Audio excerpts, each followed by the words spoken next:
विरोधी बातों का वर्णन करो, कॉन्ट्राडिक्टरी।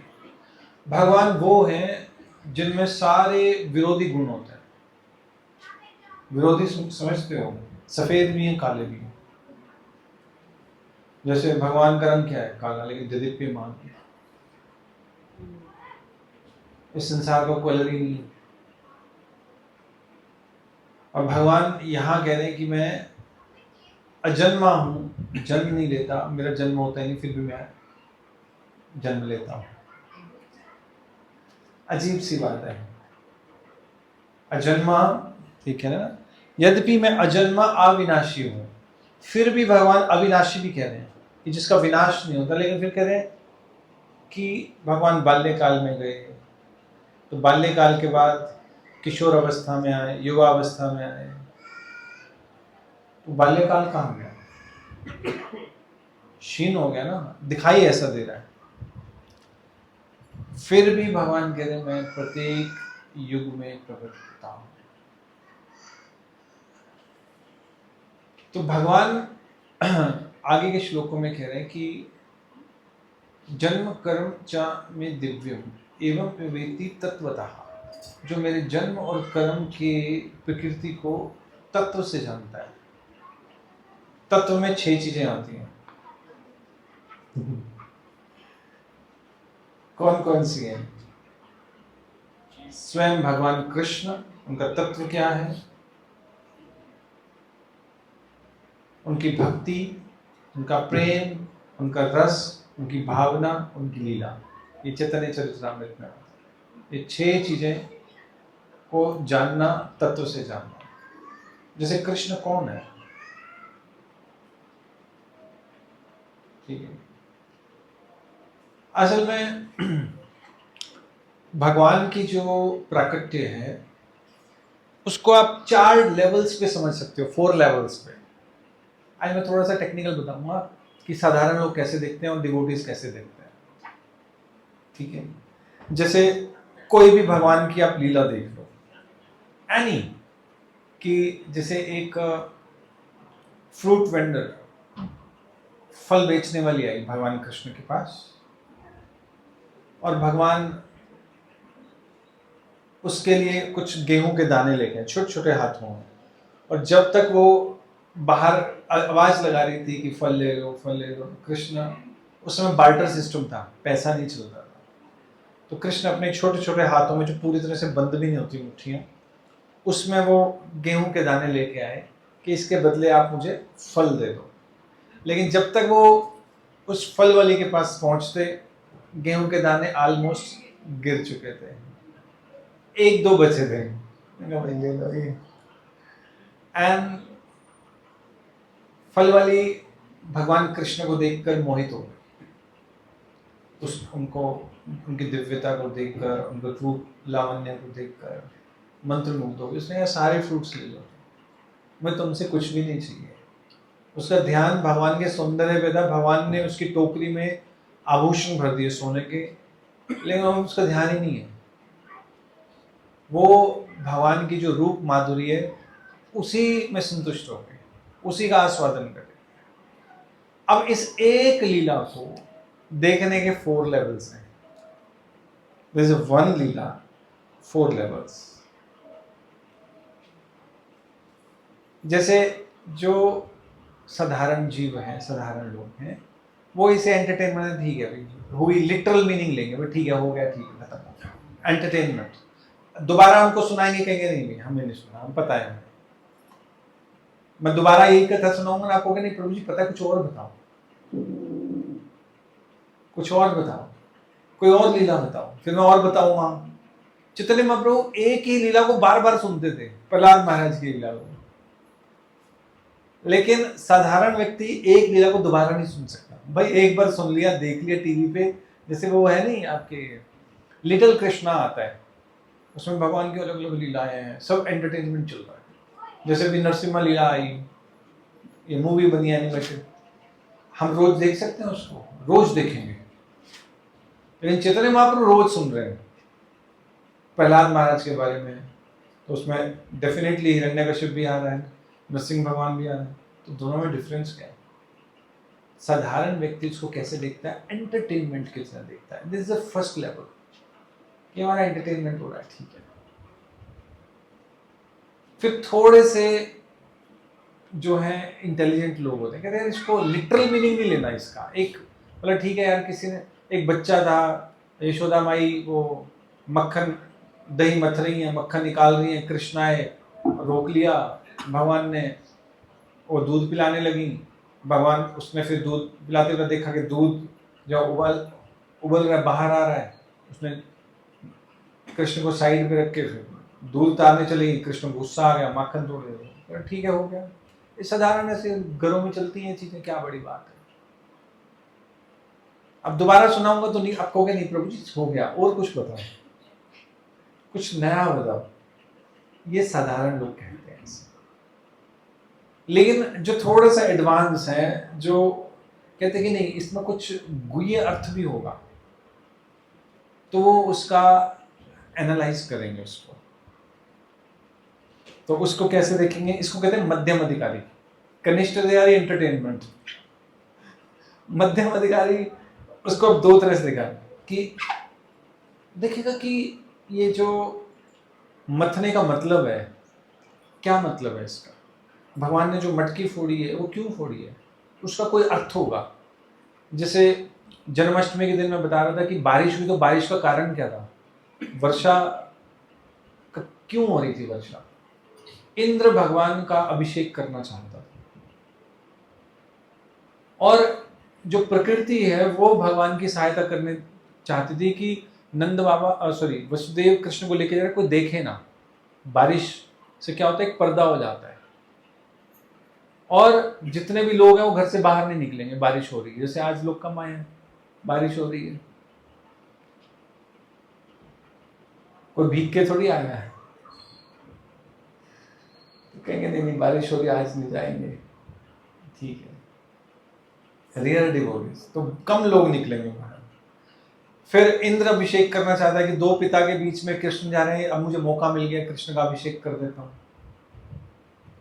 फिर ये जो समुद्र देवता हैं, इनकी कन्या कौन है? लक्ष्मी। तो कह रहे हैं कि मैं भी अभिषेक कर लेता हूं, अपने दामाद का आया हुआ है, तो वर्षा के रूप में अभिषेक कर रहे हैं। तो अलग अलग मीनिंग है, इसको एनालॉजी कहते हैं कि एक आपने वो ले लिया, इसका अर्थ ले लिया इसमें, ठीक है। एनालाइज की लेसन्स ले रहे हो आप। जैसे हनुमान जी जो हैं, उन्होंने समुद्र को लांघा, वो तीर कितने गए? किसके तीर कितने? राम भगवान की। तो हमने इसका अर्थ ले लिया कि जो राम का बनेगा वही समुद्र लांघ सकता है, भवसागर पार कर सकता है, नहीं तो नहीं कर सकता। ये हमने उससे लेसन ले लिया, ठीक है।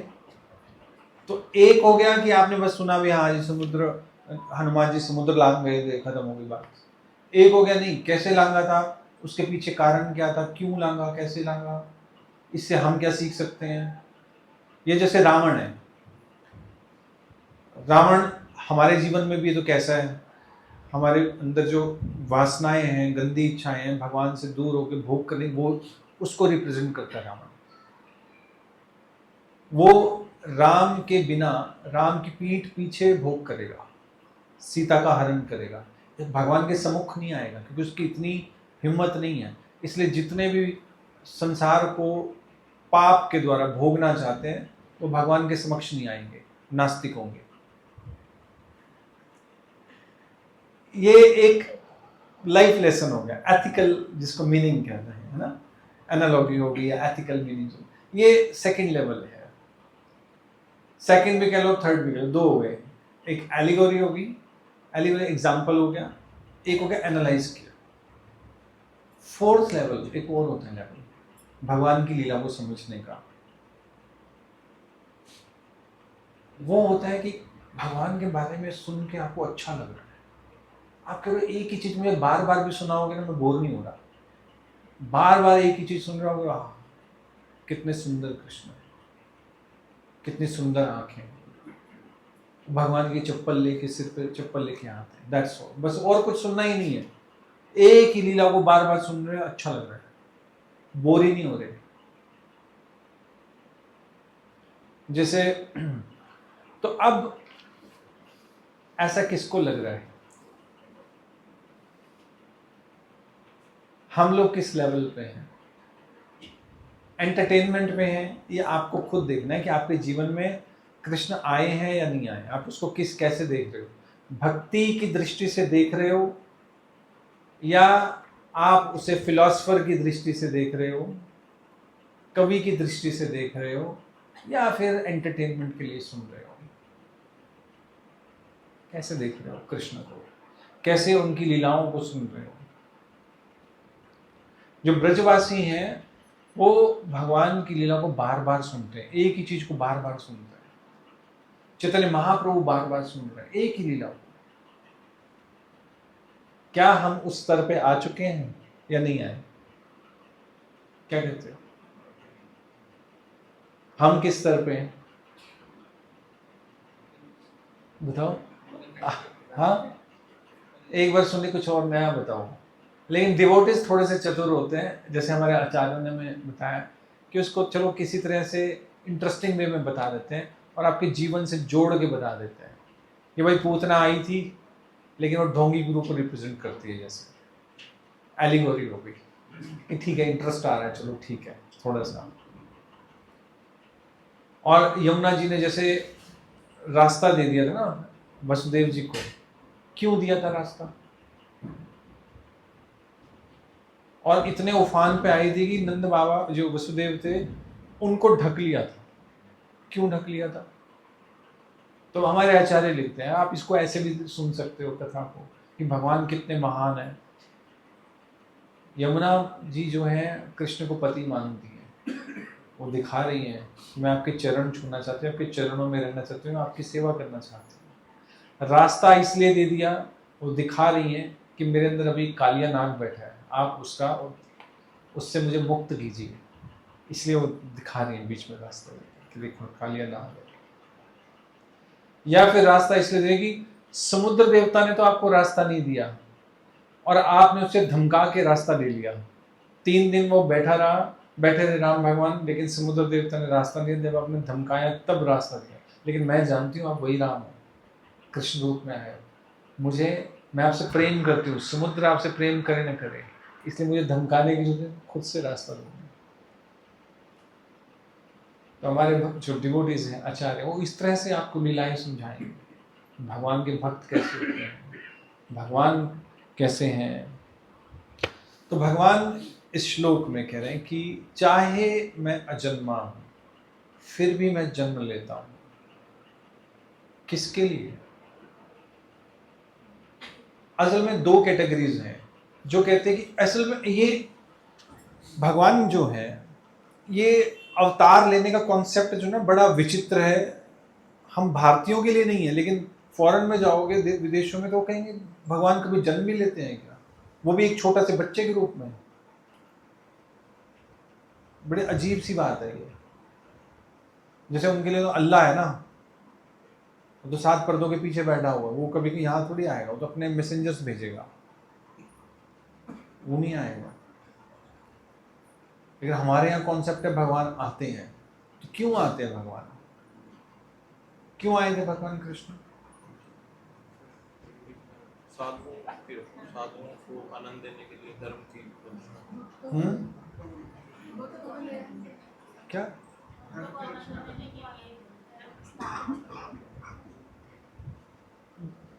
अकबर और बीरबल दोनों में इस बात को लेकर झगड़ा हो गया। कहते हमारा अल्लाह महान है, देखो हमारे अपने भक्तों की रक्षा करते हैं वहीं बैठे बैठे, आने की जरूरत ही नहीं है। तुम्हारे भगवान को तो यहाँ आना पड़ता है, 2 चीजें लेके आता है वो, शंख चक्र गदा मतलब चक्र भी लेकर आया, गदा भी लेके आ रहा है। जैसे परीक्षित महाराज की रक्षा की भगवान ने गर्भ में, शंख चक्र भी ले आए, गदा भी ले आए। हमारे देखो भाई तुम्हारा भगवान कैसे महान है, तो खुद ही आना पड़ता है। कोई उसका कोई कर्मचारी है नहीं क्या? कोई सेवक है नहीं उसके, कोई पावरफुल कोई हो जिसको भेज दे और अपने भक्तों की रक्षा कर ले। अब बीरबल कह रहा है कि मैं बताऊंगा, इसका उत्तर दूंगा आपको, चिंता मत करो। क्यों भगवान कृष्ण इस धरती पे आते हैं? ये आप लोगों ने सुनी होगी, प्रभुपाद ने स्टोरी सुनाई है। तो एक दिन अकबर अपने बागीचे में टहल रहा था, और जो क्या कहते हैं नैनी होती, नैनी समझते हो क्या, बच्चे की का ध्यान रखना, एक उनका सर्वेंट था, बच्चे का ध्यान जो रखता था। तो बीरबल ने उसको समझा रखा था क्या करना है, और अकबर बागीचे में सैर कर रहा है, देख रहा है कि मेरे बेटे को कैसे वो ध्यान रख रहे हैं, खिला रहे हैं, छोटी सी बेबी है। जैसे वो देख रहा था, बीरबल ने सर्वेंट को इशारा कर दिया कि कुएं में फेंक दे। उसने उस बेबी को कुएं में फेंक दिया, और वो जो बच्चा था वो अकबर को सबसे प्रिय था, प्रिय रानी से था। अकबर तो दंग रह गई, हो क्या गया। फटाफट से वो भागा और कुएं में कूद गया। अंदर गया तो वो डमी थी बच्चे की, बच्चा नहीं था। अब अकबर को निकाला गया बाहर, रस्सी वस्सी डाल के। उसने कहा कि ये हिम्मत किसने की, हिमाकत किसने की, मेरे साथ प्रैंक करने की। प्रैंक हो गया। तो उसने कहा कि इसको फांसी चढ़ा देंगे। उसने कहा हजूर मेरी कोई गलती नहीं है, बीरबल ने जो मुझे कहा मैंने वही किया। कि तुमने ऐसा किया क्यों? मुझे दिखा के तुम फेंक रहे हो कि जैसे मेरे बेटे को फेंक रहे हो। तो बीरबल से पूछा कि बीरबल तू बता भी तूने ऐसा कांड क्यों करवा दिया? तो बीरबल ने कहा हजूर आपने तो प्रश्न पूछा था, मैं उत्तर दे रहा था। कौन सा प्रश्न, कौन सा उत्तर? कह आप ये बताइए, आपके बेटे को अंदर फेंक दिया कुएं में, आपने तो ये समझा ना आपके बेटे को फेंक दिया कुएं में, तो आप बचाने के लिए क्यों कूदे? आपको कुछ हो जाता तो आप मुझे कहते, और आपके सैनिक खड़े हैं उनको कह देते, सेनापति खड़े हैं उनको कहते, खुद ही कूद गए आप। मेरा प्रिय बच्चा था, मुझे किसी पे भरोसा ही नहीं था, उसने कुएं में फेंक दिया, क्या आपका दूसरा भी ना बचाता? इसलिए मैं खुद ही कूद गया बचाने। तो बीरबल ने कहा ऐसे ही है भगवान। हमारे जो भगवान हैं वो अपने भक्तों से इतना प्रेम करते हैं, उनको देवी देवताओं पे भरोसा भी नहीं है कि ये बचा पाएंगे, क्योंकि वो तो ऐसे उल्टे पुल्टे अजीब अजीब आशीर्वाद दे के, वरदान दे के हमारे मेरे भक्तों को परेशान कर देते हैं। अब ये बचाएंगे? इसलिए उनको खुद ही कहते हैं मैं ही आऊँगा, मैं ही बचाऊँगा। तो भगवान अपने भक्तों से प्रेम करते हैं, इसलिए आते हैं। कुछ भगवान के आने के कई कारण हैं, भगवान गीता में भी कह रहे हैं कि उसमें से कुछ 1 2 3 4 5 7 रीजंस हैं, 7 कारण है भगवान के आने के। उनको आप, उन रीजंस को आप देख सकते हो, फिर आप एनालाइज कर सकते हो कि भगवान, जैसे मैंने बताया ना, भगवान की जो लीलाएं हैं उनको आप अलग अलग लेवल पे डिस्कस कर सकते हो। पहला कौन सा था? एंटरटेनमेंट के लेवल पे। दूसरा, तीसरा एलिगोरी, ठीक है। चौथा डिवोशनल, कि भाई मुझे भगवान के बारे में सुनना है, मुझे और कुछ सुनना ही नहीं है, वो सुनना अच्छा लगता है। अब बार बार एक ही चीज़ बोलोगे, मैं बार बार एक ही चीज़ सुनूंगा। वो महाभागवत स्थिति है, वो उत्तम अधिकारी। लक्ष्य हमें पता होना चाहिए कि हम इस स्थिति तक पहुंचना है, इसलिए नाम जब इस तरह से करना है कि हमें भगवान के बारे में सुनना ही अच्छा लगे और कुछ सुनना अच्छा ही ना लगे, चाहे एक ही स्टोरी सुने बार बार, उस लेवल तक पहुंचना है। चैतन्य महाप्रभु को महाभाव आ रहे थे ना एक ही कथा सुन के। हमने तो एक बार मूवी देखी, दूसरी बार दिखाएं, कहते प्रभु जी बस बोर हो गए।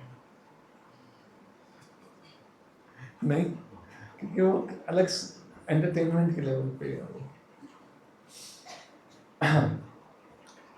सो भगवान गीता में, अच्छा, जब भगवान का जो प्राकट्य होता है ना, उसमें आप 2 चीज़ें करना, ये जो कैसे चीज़ें आपको पता लगेंगी। एक, जब आप शास्त्र पढ़ो उनको, एक तो होता है कि आप भगवान प्रकट हुए, आप एक्सपीरियंस करो उनको कि भगवान कैसे प्रकट हो रहे हैं। अर्जुन कैसे हो रहा है, भगवान कैसे हो रहा है। भगवान कह रहे हैं ना कि अर्जुन तेरे भी कई जन्म हो चुके हैं, मेरे भी, तुम्हें याद नहीं पर मुझे याद है। सोचो इस बारे में, ऑब्जर्व करना सबसे इंपॉर्टेंट है। जैसे एक डॉक्टर था, वो अपने मतलब बच्चों को सिखा रहा था कि ये जो ऑपरेशन है, ऑपरेशन कैसे करना है। तो क्या उसने कहा कि देखो, दो चीजें सबसे इंपॉर्टेंट होती हैं ऑपरेशन में, एक सुनना, दूसरा ऑब्जर्व करना। कहते आप मुझे सुन रहे हो और ऑब्जर्व कर रहे हो। अब ऑपरेशन में जब बॉडी को काटा जाता है ऑपरेशन के लिए, तो उसमें से बहुत गंदी स्मेल आती है। कहते अब इस बॉडी को काटने से पहले ना मैं आप लोगों का टेस्ट लूंगा, तो आपने सुनना है और ऑब्जर्व करना है, ध्यान रखना।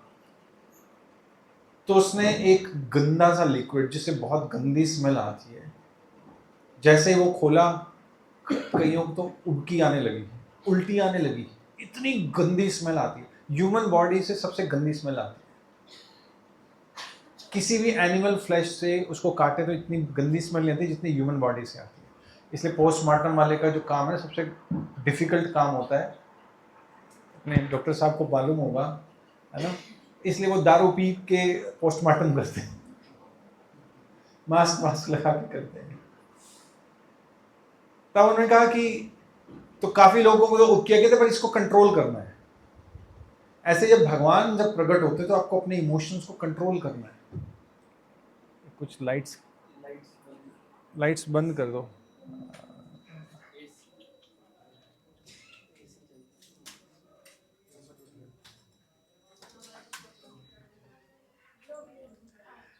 दूसरा डॉक्टर ने कहा कि ऑब्जर्व करना है।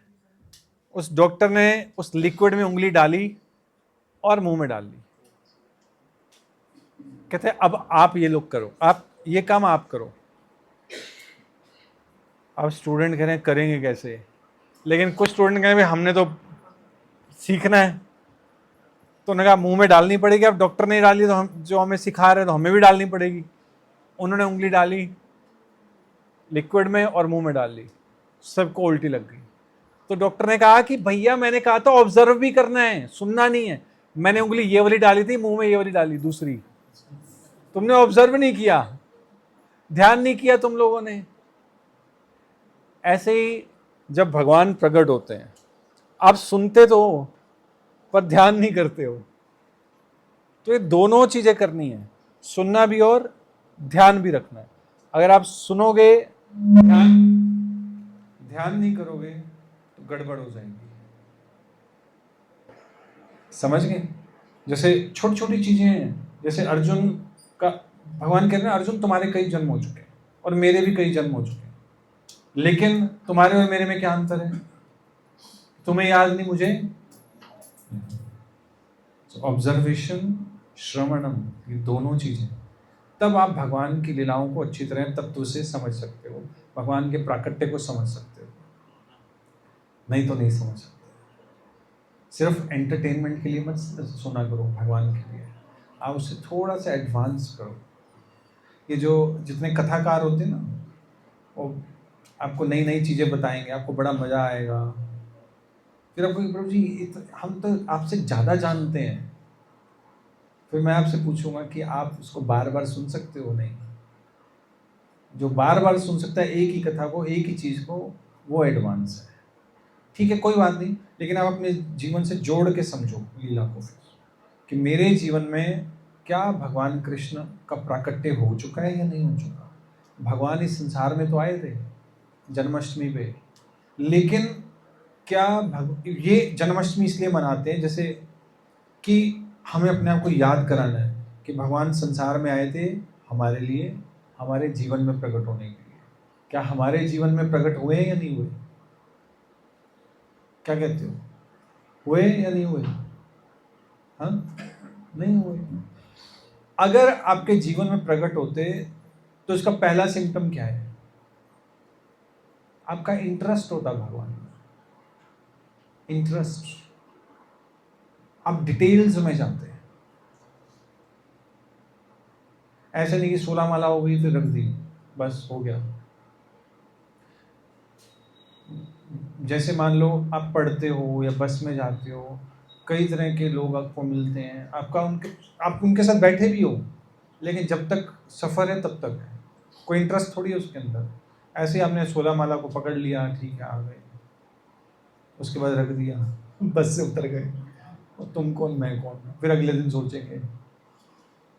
इस तरह से भगवान कृष्ण जो है उनमें इंटरेस्ट नहीं है, वो तो हम रिचुअल बना चुके हैं इसको। उस रिचुअल से बाहर निकलना है। आगे आ जाइए, बाहर शायद जगह नहीं है।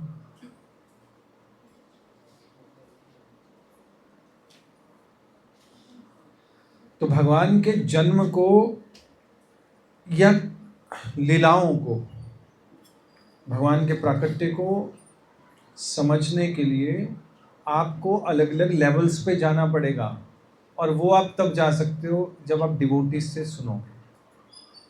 अब जैसे भगवान कृष्ण ऐसी अजीब अजीब हरकतें करते ही क्यों, हरकतें ही कह लो आप, कि जैसे आए, कह रहे कि मैं प्रकट हो गए देवकी के गर्भ से। क्यों ऐसा, कंफ्यूज क्यों करते हैं, ऐसा क्यों करते हैं कंफ्यूज? जैसे भगवान का अगर आप डिसअपीयरेंस देखोगे ना, तो उसमें आता है कि एक बहेलिया यानी कि जो शिकारी था, उसने तीर मारा, भगवान के अंगूठे में लगा, भगवान चले गए, डेथ होगी भगवान। भगवान आए कैसे? साधारण, चलो भागवतम में वर्णन है, वैसे आते हैं कि देवकी के गर्भ से प्रकट हुए, आए। तो ऐसे कंफ्यूज क्यों कर रहे हैं? साधारण व्यक्ति की तरह क्यों बिहेव कर रहे हैं? ऐसा क्यों है?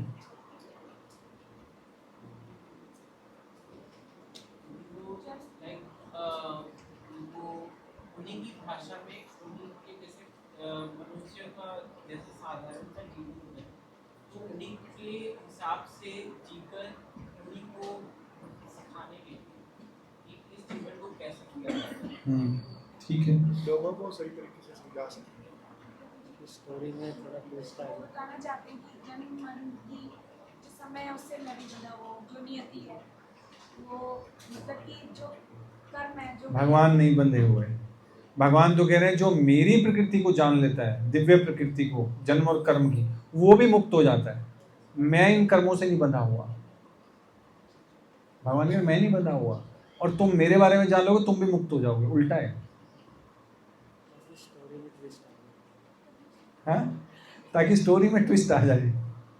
आएगा, सिंपल हो जाएगी। देखो ऐसा है कि एक तो भगवान का जन्म कॉम्प्लिकेटेड इसलिए है, कन्फ्यूजन इसलिए है, ताकि साधारण जीव समझ ना पाए और असुर कंफ्यूज हो जाएंगे। साधारण व्यक्ति जैसे दुर्योधन का, ये तो छलिया है, ये तो कुछ सिद्धि विद्धि ली हुई है इसने।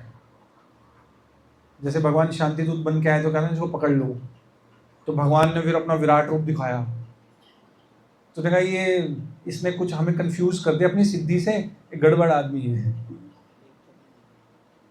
समझ गए? कंफ्यूज करने के लिए जो असुरी हैं।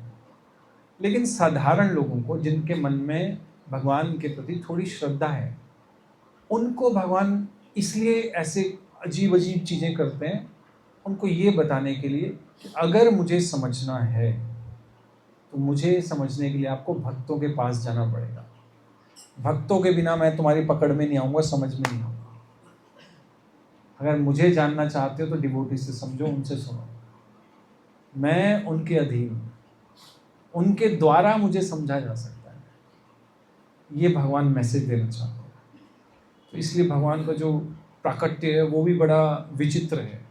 और मज़े की बात है, संसार में भगवान ऐसे व्यवहार करने में साधारण हूँ, ब्रज लीला में भगवान अपने आप को एस्टेब्लिश करके मैं साधारण नहीं हूँ, मैं विशेष हूँ, और ब्रजवासी मानने को तैयार नहीं है। पूतना को मार दिया, ब्रजवासी नहीं मान रहे। यशोदा देवी ने मुंह खोला, उसमें पूरा ब्रह्मांड दिखा दिया, भक्त यशोदा देवी नहीं मान रही। बड़े बड़े राक्षसों का वध करके दिखा रहे हैं बार बार, गोवर्धन उठा लिया, तब भी ब्रजवासी मान ही नहीं रहे कि मैं भगवान हूँ, ये भगवान है कृष्ण। वहां उल्टा ही कुछ चल रहा है। भगवान, ब्रजवासियों का प्रेम इतना ज्यादा है कि वो मानने को तैयार नहीं है कि ये भगवान है, मैंने हमारा बेटा है ये। वो अलग लेवल पे पहुंच गए हैं, नेक्स्ट लेवल। ब्रज भक्ति बियॉन्ड इमेजिनेशन है। संसार में भगवान एस्टेब्लिश करते हैं कि मैं साधारण जीव की तरह व्यवहार कर रहा हूँ। आइडियल फ्रेंड कैसे होता है बता रहे हैं, सुदामा के साथ दोस्ती करके। आदर्श पति कैसा होता है, 16,108 रानियों की रक्षा कर रहे हैं। आदर्श राजा कैसे होता है, द्वारिकाधीश बन के कर रहे हैं, आदर्श स्थापित कर रहे हैं। और आदर्श गुरु कैसे होता है, गीता का ज्ञान देके अर्जुन को बता रहे हैं। लेकिन ब्रज में सब कुछ उल्टा पुल्टा, सब कुछ, सारे रूल्स एंड रेगुलेशंस तोड़ दिए और बार बार कह रहे हैं भाई मेरे को मान लो, तुम्हें भगवान। ब्रजवासी के नाम नहीं मानते, विचित्र चीजें चल रही हैं भगवान की। इसलिए जन्म और कर्म उसको समझने के लिए आपको भक्तों के पास जाना पड़ेगा, वही आपको समझा सकते हैं। तो आज हम लोग डिस्कस कर रहे हैं कि भगवान का जो प्राकट्य है वो क्यों हुआ, क्यों हुआ, हमारे जीवन में प्रकट हुए या नहीं हुए। तो भगवान के प्राकट्य के समय जो क्या क्या चीजें हुई थी, बोलो क्या क्या हुआ था। सारे नक्षत्र सीधे हो गए, सारी प्रकृति, सारे शुभ मंगल चिन्ह आ गए थे, बेड़ियां, दरवाजे, और वसुदेव और देवकी, उनकी भी प्रसन्नता का ठिकाना नहीं रहा था। हाँ? चतुर्भुज लोग भी थे। और जितने भी बंधन थे से जो गंदे लोग थे वो सब सो गए थे। जो सैनिक थे, पहरेदार थे, जब आपके जीवन में ये सारे आएंगे, भगवान प्रकट होंगे ना हृदय में, तो ये सारे सिम्टम आपको दिखाई देंगे। अब इनका आप एनालाइज करो, क्या आपके सारे ग्रह सीधे हो गए हैं। ग्रह सीधे होने का मतलब, अब देखो कई लोग क्या है ना, अंगूठियां पहन के रखते हैं, डिवोटीज भी पहन के रखते हैं, अलाउ, मतलब कृष्ण भावना में आके भी आप अंगूठियां पहन रहे हो, आपको भरोसा ही नहीं है कृष्ण पे। सारे ग्रह सीधे हो गए, नहीं भी हो गए, फर्क ही नहीं पड़ता, फर्क ही नहीं पड़ता। देखो कोई मैंने आज तक नहीं डाला है ही नहीं, ग्रह सीधे करे नहीं करे वो भगवान के हाथ में है। भगवान करना चाहें कर देंगे, नहीं करें ना करें, क्या फर्क पड़ रहा है। जैसा जीवन भगवान देंगे वैसा भगवान को समर्पित है, टेढ़ा मेढ़ा सीधा जैसा भी है, दिस इज शरणागति। अब भगवान कैसा रखना चाहते हैं वो भगवान के ऊपर है, हमने तो दे दिया। आप फटा पुराना जीवन है, घटिया जीवन है, बढ़िया जीवन है, आपका है, आप देखो, हमें क्या लेना देना। भगवान, कई भक्तों के जीवन में हमने देखा है, उनके जीवन भगवान ने बदल दिया। जो चीज़ें ज्योतिष शास्त्र में दी हुई कि नहीं बदल सकते वो बदल दी। कईयों के जीवन में विवाह लिखा हुआ है, हुआ ही नहीं, भगवान ने बदल दिया। तुम्हारा जीवन मुझे बिना विवाह के चाहिए, भगवान ने उनसे कुछ और कराना है। विवाह को टाला नहीं जा सकता ज्योतिष शास्त्र में, लेकिन भगवान ने टाल, क्योंकि आपके ग्रह सीधे हो गए ना, भगवान ने देखना है इसको, चेंज कर देंगे ग्रहों की दशा अगर आप भगवान के शरण आए। अगर आपके जीवन में भगवान आएंगे तो आपके मन में भय खत्म हो जाएगा, नक्षत्रों का, ग्रहों का, आपको भी कोई फर्क। हरे कृष्णा। तो आप कहोगे कि क्या फर्क पड़ता है, जैसा हूं भगवान का। और फिर जो पहरेदार, जो बेड़ियां थी वो खुल गई थी, पहले बंधी हुई थी। तो जब भगवान ने कहा वसुदेव को कि तुम मुझे छोड़ के आओ ब्रज में, गोकुल में, तो वहां वसुदेव ने यह प्रश्न नहीं किया कि आप साक्षात चतुर्भुज रूप में प्रकट हो गए हो, फुल्ली ड्रेस्ड हो, तो ये काम आप खुद ही कर लो, मेरी क्या जरूरत है, तो मुझे क्यों परेशान, मैं तो पहले ही बंदा हूं। मेरा एक दोस्त है, अमेरिका में बैठा हुआ है, कॉलेज में हम इकट्ठे पढ़ते थे, बीएड कॉलेज में। उसको मैंने कहा कि जन्माष्टमी आ रही, भाई तू कुछ सेवा करेगा? कह रहा भगवान को भी कुछ जरूरत होती है क्या?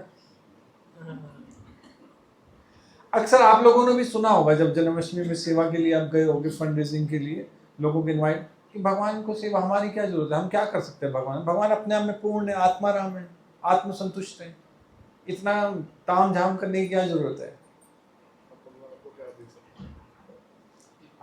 वसुदेव को भगवान कह रहे कि मुझे वहां छोड़ के आ।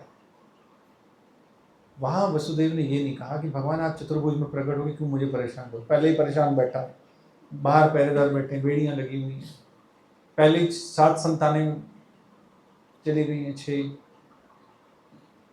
मतलब आप जो कहेंगे, जो आदेश देंगे, मैं तैयार हूँ आपकी सेवा के लिए। जैसे वसुदेव ने कहा कि मैं तैयार हूँ, रेडी, आप बोलिए मैंने क्या करना है, बेड़ियां खुल गई। तो जैसे आप सरेंडर करोगे, आपकी सारी बंधन खत्म, आपकी अटैचमेंट खत्म। बाहर से आप अपनी ड्यूटीज करोगे, लेकिन हृदय में आपके होगा कि मैंने क्या लेना देना इनसे। जैसे मैं बताता हूँ, हम ना स्कूल में जैसे पढ़ाता हूँ, तो कई टीचर्स हैं हमारे साथ। तो अभी ट्रांसफर्स का चल रहा है, जैसे भी ट्रांसफ़र होगी, किसी की नहीं होगी। कुछ टीचर्स कहते हैं कि चलो इसकी ट्रांसफ़र हो जाएगी, कहते बड़ा दुख हो रहा है, इतने साल इकट्ठे हमने काम किया। कईयों के तो आंसू भी आ जाते हैं। मैंने कहा मुझे कोई फ़र्क नहीं पड़ता, मैं भी चला जाऊँ, यहाँ 12-13 साल हो गए, कितना पढ़ेंगे, पढ़ाएंगे, हो गया। कोई अटैचमेंट ही नहीं है। मैम किस लिए आते हैं? पैसे के लिए आते हैं, सिंपल सी बात है। और पैसे से भगवान की सेवा करते हैं। There is no attachment for this school और दैट स्कूल, डजेंट मैटर। तो आपके मन में ये चीज़ आ जाएगी कि मेरा परिवार है, भगवान ने मेरे को इनके प्रति कुछ ड्यूटी दी है, कर्तव्य दिए हैं, आज है कल नहीं है, फर्क नहीं पड़ता। आज है, कर्तव्य है, सेवा कर रहे हैं, कल को नहीं होंगे तब भी फर्क नहीं पड़ता। फिर वो टाइम बचा के हम भगवान की सेवा कर लेंगे, सिंपल। वो बंधन अंदर से खत्म हो जाएंगे। और बाहर जो सेवादार है वो सो गए, इसको कहते हैं एनालॉजी। आप इसको एलिगोरी देख रहे हो ना, इसको कि कैसे पहरेदार किस चीज को रिप्रेजेंट करते हैं? भगवान की भक्ति करने के लिए रोकेंगे ना। जब कृष्ण भावना भी पूरी प्रकट नहीं हुई थी, तो सारे रिश्तेदार रोकते थे, तूने मंदिर नहीं जाना, इस्कॉन मंदिर तो बिल्कुल मत जाना। ये ऐसा नहीं, रूप गोस्वामी भी कह रहे हैं नेक्टर ऑफ इंस्ट्रक्शन में कि अगर आपको रिश्तेदारों से प्रेम है, अगर आपको संसार में सुख भोगना है, तो आप केशी घाट में कृष्ण के दर्शन करने मत जाना, यमुना तट पे, वृंदावन में। तो मैंने जब नया मैंने बुक पढ़ी ना ये वाली, तो अब मैंने तो इसका लिटरल मीनिंग लिया, इसके तो बहुत गहरे अर्थ हैं।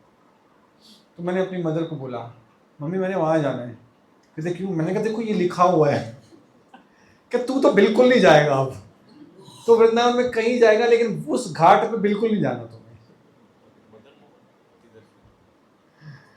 तो लिटरल, तो नए होते तो ऐसे लिटरल मीनिंग लेते हैं ना। तो मैंने कहा वहां तो पक्का जाऊंगा,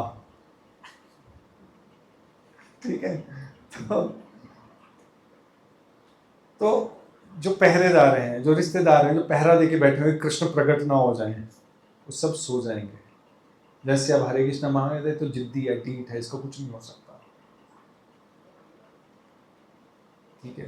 तो ऐसे भगवान कृष्ण जब प्रकट होंगे आपके घर में, आपके हृदय में, तो ये सारे लक्षण आपके जीवन में आने शुरू हो जाएंगे। फिर आप जब जिद्दी बन जाओगे, फिर से ठीक है ये तो ऐसा ही है, स्वीकार कर लेंगे आपको। फिर कुछ रिश्तेदार ये भी कहेंगे हमें भी भक्त बना दो, हम भी माला वाला करें, तुम बड़े चमकते दमकते रहते हो, खुश रहते हो, हमेशा तेज रहता है, ओज रहता है, इतनी परेशानियों में भी इतने खुश रहते हो कि हमें भी कोई मंत्र बता दो। फिर हम कहेंगे लो ये लो हरे कृष्ण महामंत्र, ठीक है।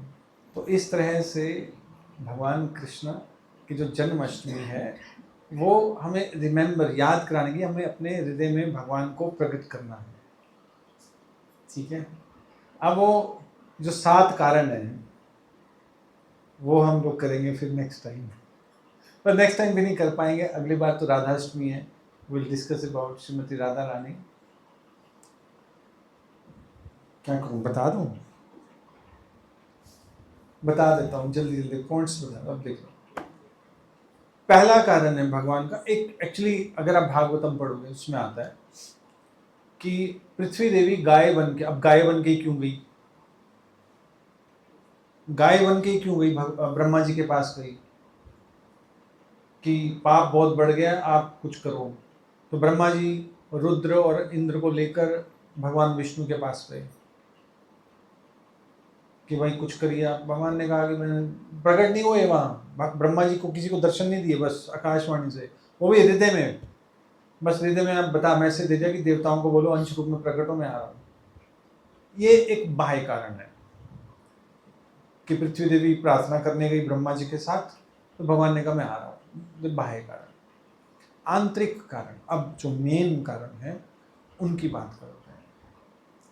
पहला, भक्तों की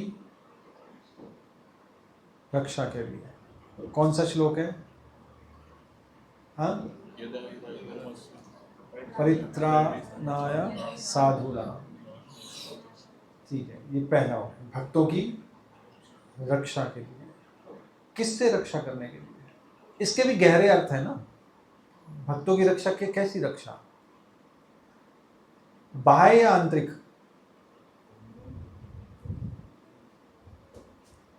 बाहर से भी रक्षा करने के लिए, क्योंकि जब भक्ति नहीं करने दे रहे बाहर से, तो बाहर से भी रक्षा करेंगे। आंतरिक भी, हृदय में बहुत सारे अनर्थ हैं, तो हृदय में भी प्रकट होंगे, बाहर भी प्रकट होंगे। तो भक्तों की रक्षा। दूसरा, असुरों का बाहर से भी, क्योंकि अब ये दोनों काम भगवान जो है ना वहीं से कर सकते हैं, अपने धाम में बैठे बैठे गोलोक में। और तीसरा, धर्म की स्थापना करने के लिए। धर्म की स्थापना के लिए भी किसी को भेज सकते हैं, किसी मैसेंजर को भेज सकते हैं। अब धर्म का क्या अर्थ है, इस धर्म होता क्या है,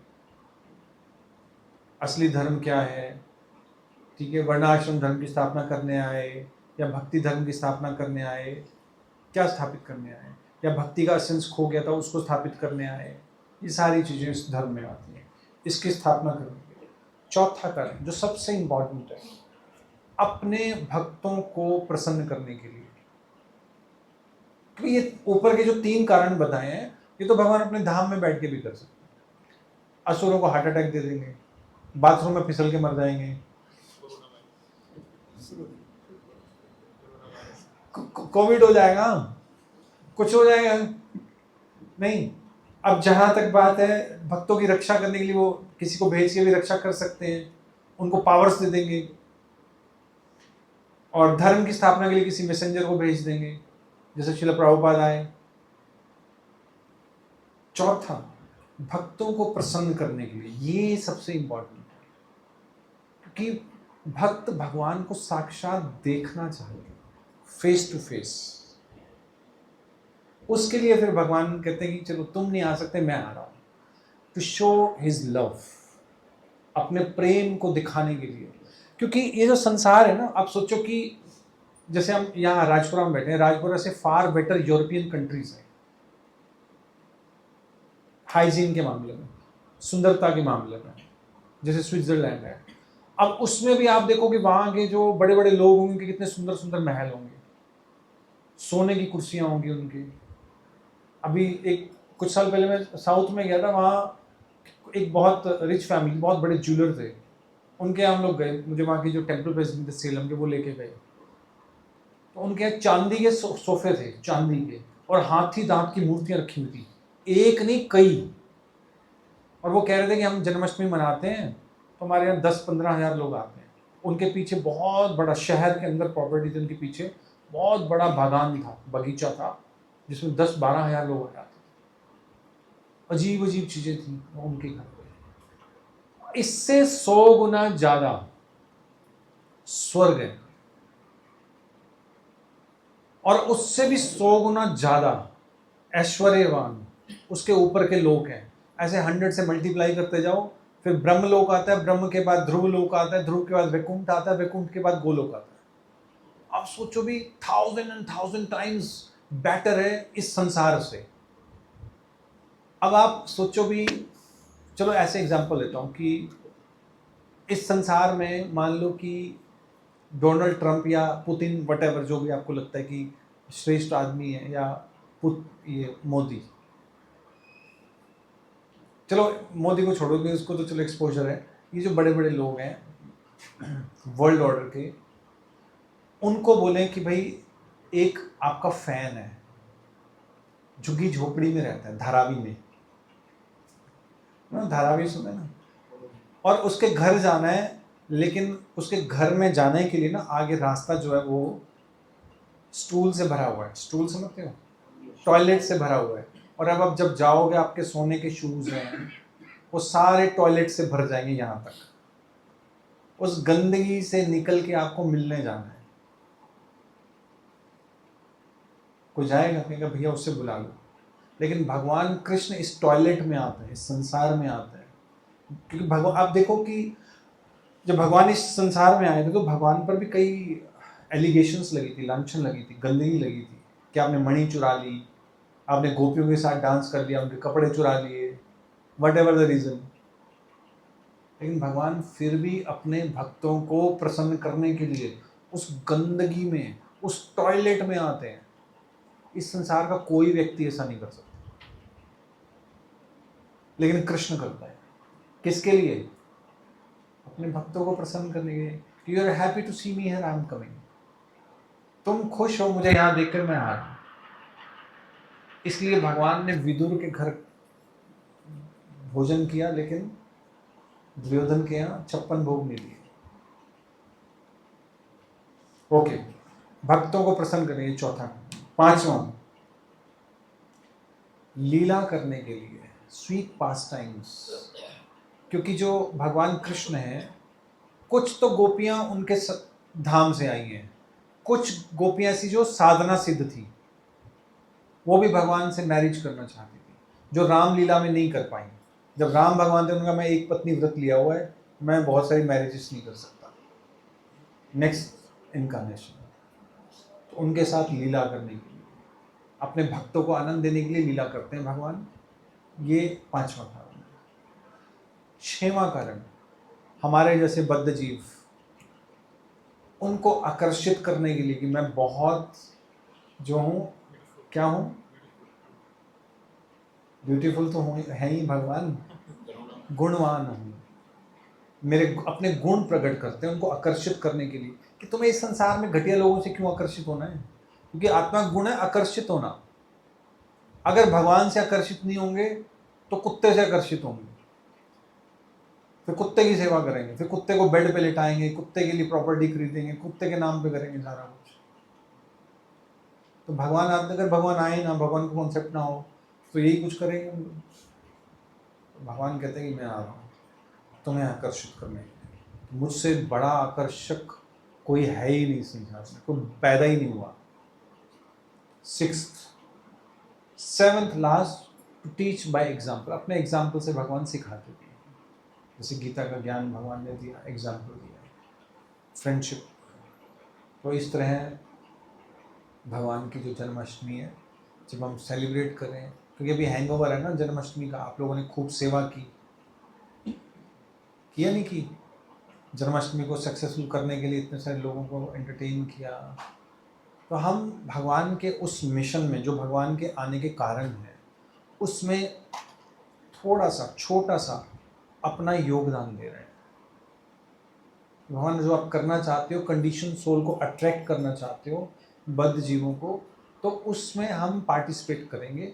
हम ऐसा सुंदर आपके लिए कार्यक्रम रखेंगे कि लोग आएंगे उसमें, हम इनवाइट करेंगे, हम भी पार्टिसिपेट करते हैं इसमें। ये हमारी तरफ से कंट्रीब्यूशन है, ठीक है। तो आप सबको जन्माष्टमी की बधाई, सेवा के लिए बधाई हो। और भगवान से, श्रील प्रभुपाद से हम प्रार्थना करते हैं कि भगवान हमारे हृदय में भी, हमारे जीवन में भी प्रकट हो। हरे कृष्णा। श्रील प्रभुपाद की जय। गौर प्रेमानंद। किसी का कोई प्रश्न हो पूछ सकते हैं। यस। कई बार सुन लिया कि भगवान आपके जीवन में आएंगे तो उथल पुथल हो जाएगी।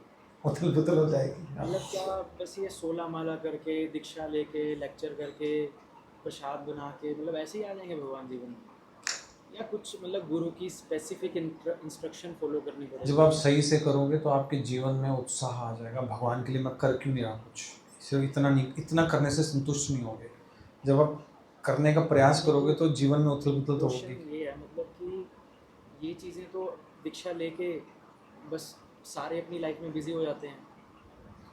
तो वो सही से फॉलो नहीं कर। जैसे- मैं आपको एग्जांपल देता हूँ, अब फिर समझना है इस बात को। मैं एक वो बताना चाह रहा हूँ, जैसे आपकी लाइफ थी, आप राजपुरा में अकेले थे, आपने दीक्षा ली, आप भी या तो एक जगह बैठ जाते, हाँ। अपना 4 नियम पालन करते। मेरे जीवन में बहुत उथल पुथल है, चिंता मत करो। नहीं मतलब मैं ये कह रहा हूँ, आपने गुरु की कोई स्पेसिफिक इंस्ट्रक्शन फॉलो करी ना, आपने अपनी इच्छा बताई, उन्होंने आपको ऑर्डर दिया ये करो। तो जब आप 16 माला ढंग से करोगे, श्रवण सही से करोगे, तो फिर आपका मन करेगा मैं भगवान के लिए कुछ ऐसा करूं जिससे भगवान विशेष करूं। सिर्फ 16 माला पे नहीं टिकोगे, फिर आप ज़्यादा टाइम यहाँ दोगे, तो फिर आपके घर वाले गए सारा दिन मंदिर में बैठा रहते, घर में भी ध्यान दे दो, तो इसको क्या कहोगे? उथल पुथल शुरू होगी। समझ गए? जब घर वाले टोकने लग जाएंगे ना, सारा दिन मंदिर में हमारा ध्यान नहीं रखते तुम, समझ आना अभी शुरू हो गया, कुछ भगवान का आना शुरू हो गया। ठीक है, गुरु स्पेसिफिक इंस्ट्रक्शन से होगा यस, ना वो। स्पेसिफिक इंस्ट्रक्शन, वो आप गुरु के पास खुद जाओगे कि मैं आपके लिए क्या करूं। अगर आप कहोगे महाराज जी 16 माला बड़ी मुश्किल से हो रही है, 4 नियम बड़े मुश्किल हैं, फिर महाराज आपको कहेंगे ठीक है बेटा अभी यही इसी पे प्रैक्टिस करो, बस इतना बहुत है। फिर आपकी ये चीज़ें अच्छी तरह होने लगी, फिर आप महाराज मैं 4 नियम का पालन कर रहा हूँ, 16 माला का जप कर रहा हूँ, लेकिन भगवान के लिए कुछ करना चाहता हूँ, आप मुझे बताइए मैं क्या कर सकता हूँ। तो महाराज कहेंगे ठीक है, तुम्हें 1000 भागवतम डिस्ट्रीब्यूट करने का टारगेट है। अच्छा, इसमें तो मुझे पूरे इंडिया घूमना पड़ेगा, मैं जाऊँगा। ऐसा कुछ, या तुम मंदिर बनाओ, या फिर कहेंगे कि तुम बुक डिस्ट्रीब्यूशन करो, कीर्तन पार्टी बनाओ। फिर आपको उसके लिए कुछ कई चीज़ें छोड़नी पड़ेगी, सेक्रीफाइस करना पड़ेगा, आपके निजी सुख, पर्सनल जो निजी कंफर्ट्स हैं उनको छोड़ना पड़ेगा। फिर आप संसार में लोग पैसा कमाने के लिए भागते हैं, कम सोते हैं, आप भगवान के लिए करना शुरू कर दो। तो उसमें आपको क्लियर होगा ना कि मैंने अपना जीवन महाराज को दे दिया। वो आपके नाम की शक्ति से आएगा। अगर आप अच्छी तरह नाम करोगे, नाम जप करोगे, भजन कच्चा है तो फिर आपके मन में प्रेरणा नहीं आएगी कि मैं कुछ और करूं। आपके मन में प्रेरणा तब आएगी जब आपका नाम भजन पक्का है। नाम या भजन आपका पक्का नहीं है ना, फिर आपके मन में प्रेरणा नहीं आएगी मैं कुछ और करूं भगवान के लिए। फिर आप कहोगे ठीक है 16 माला कर लिया, हो गया, थैंक यू, हरे कृष्ण, जय हो। माला रखी साइड पे। मैं देखता हूँ यहाँ डिवोटीज माला साथ में लेके नहीं आते क्योंकि 16 माला हो गई है। हरे कृष्ण। कोई स्पेसिफिक सेवा भी नहीं होती है कि वहाँ जा, और कई और भी चीज़ें हैं, जैसे कई सिंपल चीज़ें भी, जैसे आज हम लोग वहाँ रंगापुरी प्रभु के मदर एक्सपायर हो गए थे, तो रंगापुरी प्रभु तब भी कृष्णा कॉन्शियस है, सेवा कर रहे हैं, और डिवोटीज भी गए। आज 4th डे था, वहाँ पर उन्होंने कथा का आयोजन वगैरह किया, सब होता। तो वहाँ पर भी अब कृष्णा कॉन्शियस हो सकते कि हम भक्तों के साथ रहेंगे, वहाँ माला लेके जाएंगे, जो भी देखेगा कहेगा देखो हरे कृष्णा वाले यहाँ भी माला कर रहे हैं, भगवान के लिए जप कर रहे हैं, इनकी माता के लिए जप कर रहे हैं। या शमशान गए थे तो वहाँ पे भी हमने कीर्तन किया। तो डिवोटीज की ड्यूटी की आप अगर इकट्ठे भी हो जाओ ना, सारे इकट्ठे रह लो, तिलक लगाया हुआ है, तो वो भी भगवान के लिए सेवा है। कोई गए तो हम हैं ही, तिलक लगा के चले जाएं, माला उठा के चले जाएं, दिस इज ऑल्सो सर्विस। तो आपके मन में प्रेरणा क्यों नहीं आ रही ऐसा करने की? क्योंकि जब कच्चा है, अभी भजन कच्चा है, उसमें अभी दृढ़ता नहीं आई है, उसमें अभी अनर्थ है। तो भी ये चीज़ें बतानी पड़ती हैं कि भाई जब ऐसे डिवोटीज इकट्ठे हों, किसी के शोक सभा में कहीं जाएं, तो सब एक डिवोटीज एक जगह इकट्ठे हों, अपना माला करें, वहाँ तिलक लगा के जाएं, और हो सके तो धोती कुर्ता में जाएं। ठीक है, इस तरह से सरेंडर करने से क्या कहना है? देखो, जो सरेंडर शब्द है ना, ये गंदा शब्द है वैसे इंग्लिश में। समर्पण हिंदी में अच्छा शब्द है। सरेंडर का मतलब है कि आपने सरेंडर कर दिया, अब सामने वाला आपको टॉर्चर करेगा। जैसे सेना ने सरेंडर कर दिया, जैसे इंडिया ने पाकिस्तान को हराया, पाकिस्तान की सेना ने सरेंडर कर दिया, फिर हम उनको भूखा मारें, जो करें, उनको हीन दृष्टि से देख रहे हैं। तो सरेंडर शब्द अपने आप में कंप्लीट नहीं है। समर्पण शब्द जो है कि आपने भगवान के लिए अपना समर्पण कर दिया जीवन, या अपना तन, अपना मन, अपना धन, अपने इमोशंस, एवरीथिंग, ठीक है? तो आप बताओ, आप समर्पण पूछ रहे हो, क्या पूछ रहे हो आप? समर्पण, समर्पण के लिए, Hare Krishna, you want to speak something?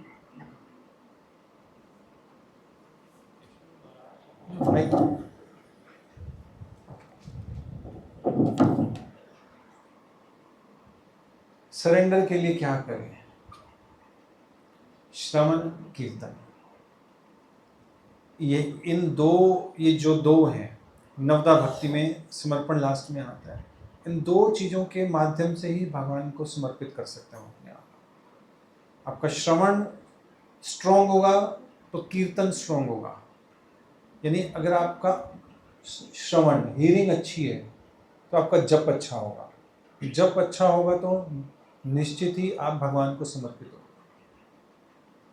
इसलिए रोज भक्तों को आधा पौना घंटा सुनना चाहिए या बुक रीडिंग करनी चाहिए,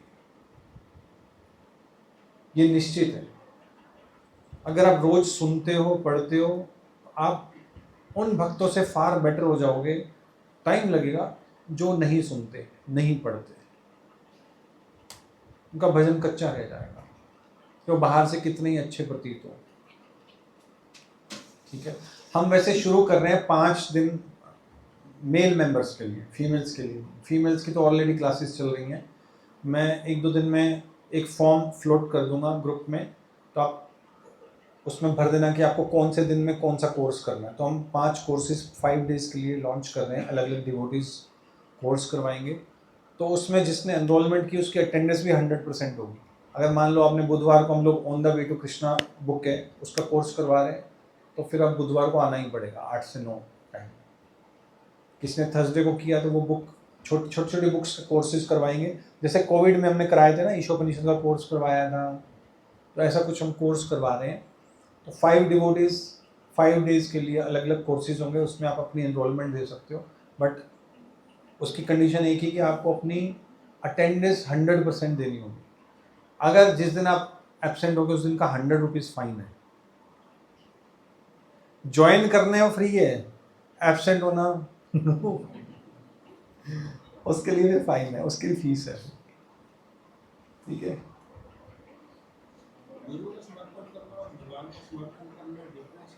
नहीं, एक ही है, क्योंकि गुरु की इच्छा और कृष्ण की इच्छा एक ही है। भगवान से डायरेक्ट कांटेक्ट नहीं है तो गुरु के माध्यम से ही कांटेक्ट होगा। इसलिए गुरु को सरेंडर करना, कृष्ण को करना एक ही बात है। प्रणाम मंत्र में क्या लिखा है? स्टार्टिंग पहली लाइन, इसका मीनिंग ही यही है। और कोई प्रश्न किसी का? गीत गोविंद क्यों है? आपके लिए नहीं है, जयदेव गोस्वामी की रचना है, वो कंडीशन सोल के लिए नहीं है, मुक्त जीवों के लिए गीत गोविंद। उसमें राधा कृष्ण की इंटीमेट पास टाइम्स हैं, अगर आप पढ़ोगे तो अब आपका पतन हो जाएगा इस अवस्था में। ठीक है, वो मुक्त अवस्था में आप पढ़ोगे तब आपकी लेवल्स बढ़ेंगे, अभी पढ़ोगे तो नीचे जाएंगे। इसलिए गुरु से पूछ के पढ़ना चाहिए, क्या पढ़े क्या नहीं पढ़े। जैसे एक पर्सन से मेरी बात हो रही थी, वो IIT है, वो मेरे से डबल पढ़ता है भागवतम में। वो कहते कि जो भगवान कृष्ण है उनको क्या जरूरत है कि गोपियों के वहाँ पर जाके मतलब माखन चुराने की, क्योंकि उनके तो खुद घर में भंडार भरे हुए थे। कि गोपियाँ चाहती थी कि हमारे घर में कृष्ण आए और हमारा माखन दे। वो नहीं समझते। हाँ, तो वो पूरा नहीं पढ़ रहे ना, उस श्रद्धा से नहीं पढ़ रहे, श्रद्धा से नहीं पढ़ रहे। पढ़ने का मतलब होता है श्रद्धा से पढ़ना, एक्सेप्टेंस, चैलेंज करके नहीं पढ़ना सुनना है। भगवान ने गीता में क्या कहा है कि चैलेंज नहीं, वो क्या श्लोक है, तद्विधि प्रणिपातेन परिप्रश्नेन सेवया, सेवा के रूप में परिप्रश्नेन। ऐसा नहीं कि तुम कौन होते हो, तुम कैसे कह सकते हो, ऐसे नहीं। आप बताइए ऐसे कैसे, ये होता है, ऐसे पूछना। ठीक है, इसी केस में वो जैसे वस्त्र क्यों हरण करे, ये सब डिटेल्स हैं, ये किसी अब जब वो पास टाइम डिस्कस करेंगे तब है ना, अभी आज तो जनरल वस्त्र हरण क्यों किए, माखन क्यों चुराया, गोवर्धन क्यों उठाया, तो हर लीला के एक बहुत बहुत सारे उसके कॉजेज हैं। लेकिन कृष्णा बुक में प्रभुपाद ने इनको एक्सप्लेन किया हुआ, आप कृष्णा बुक पढ़ो, ठीक है। और कोई प्रश्न हो?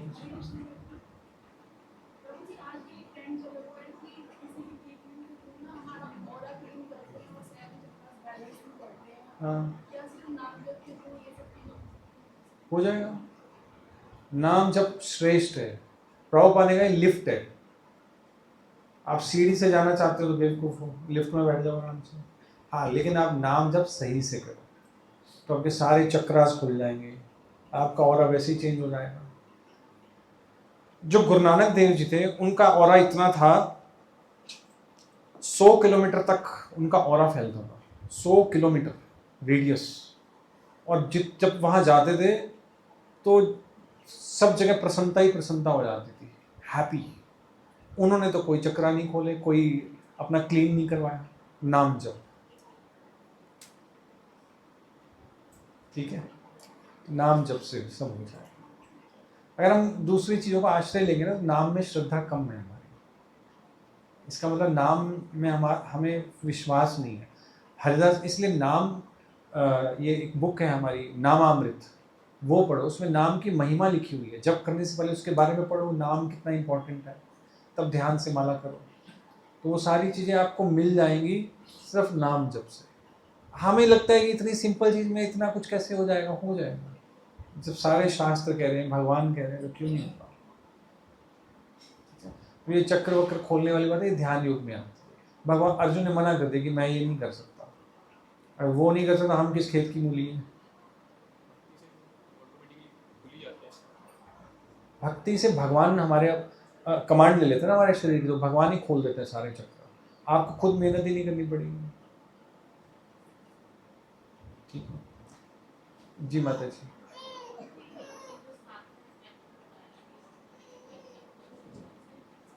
क्या, मुझे कुछ समझ नहीं आ रहा।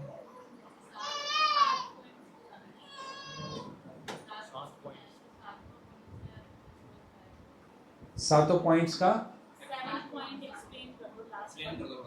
दोबारा से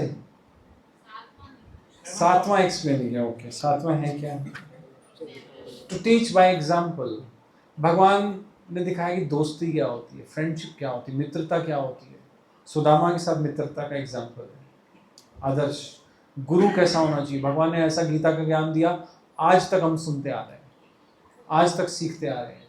गुरु कैसा होना चाहिए, भगवान ने सबसे पहले डांटा अर्जुन को, क्लैब्यम महासमाज बात था, डांटा ना उसको। गुरु का काम है पहले डांटना। परफेक्ट गुरु, परफेक्ट राजा, द्वारिकाधीश और रणछोड़। आप कहोगे फिर भागे, वो भी दिखा रहे हैं। जरूरी नहीं कि हर युद्ध को लड़के जीता जाए, यूं किसी और तरीके से भी जीता जा सकता है। परफेक्ट पुत्र, आदर्श, by example, teaching by example. और यहाँ तक कुछ लोग कहते हैं कि भगवान अपने एग्जाम्पल से एक और चीज सिखा रहे हैं कि जहां भगवान कृष्ण ने जो स्थान छोड़ा दोबारा कभी नहीं गए। ब्रज छोड़ा, वापिस नहीं गए। मथुरा छोड़ी, कभी नहीं गए। द्वारिका छोड़ी तो कभी नहीं गए। नहीं, वो तो गुप्त रूप है। तो भगवान दिखा रहे हैं कि कभी आसक्त मत हो किसी चीज से। आदर्श, ठीक है। हरे कृष्णा। श्रील प्रभुपाद की जय। गौर प्रेमानंदे। 5 मिनट कीर्तन करते हैं।